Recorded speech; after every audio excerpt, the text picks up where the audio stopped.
आपल्या वणीमध्ये ग्रामीण रुग्णालय आहेत.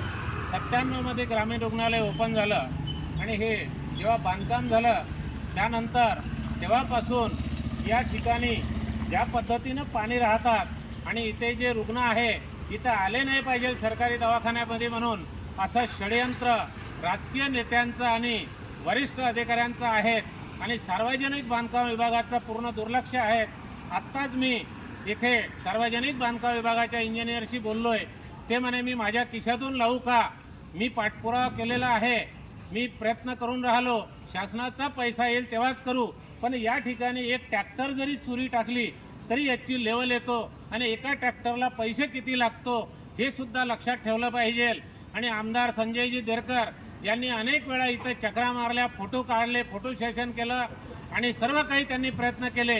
परंतु त्यांनी साधं एखादा ट्रॅक्टर इथं चुरी टाकण्याचा जर आदेश दिला असता तर सार्वजनिक बांधकामाच्या अधिकाऱ्याची हिंमत झाली नसती खिशातून पैसे लावू का म्हणण्याची. म्हणून मी या रुग्णालयाकडे चांगलं जातीनं लक्ष दिलं पाहिजे विद्यमान आमदारांनी. आणि या भागात कुणबी बहुल परिसर आहे आणि जास्तीत जास्त लोक या दवाखान्यात येतात. परंतु हा खड्डा पाहला का इथूनच बरेचसे पेशंट वापस जातो.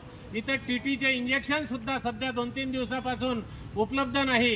डॉक्टर साहेब जर कुठून आणत असेल परंतु त्याचे पैसे शासनाकडून येत नसल्यामुळे डॉक्टर लोकसुद्धा कुठले खर्च करणार आहे याकडे बिलकुल जाणीवपूर्वक वरिष्ठांचं दुर्लक्ष आहे.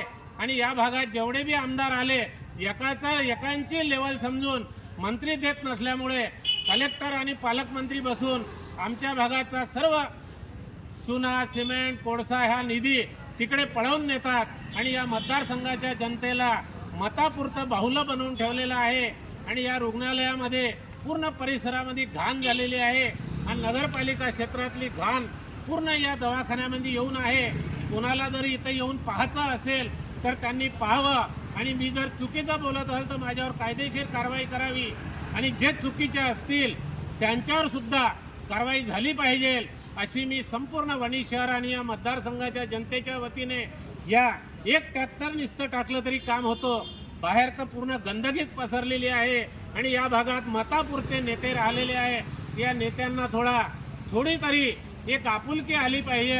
आणि या आमदारांनी आणि खासदारांनी दोघे जण कुणबी आणि या भाग कुणबी बहुल आहे तर प्रामाणिकता दाखवावी अशी मी सर्व नेत्यांना सूचना देतो. जय महाराष्ट्र. इथे संपतो.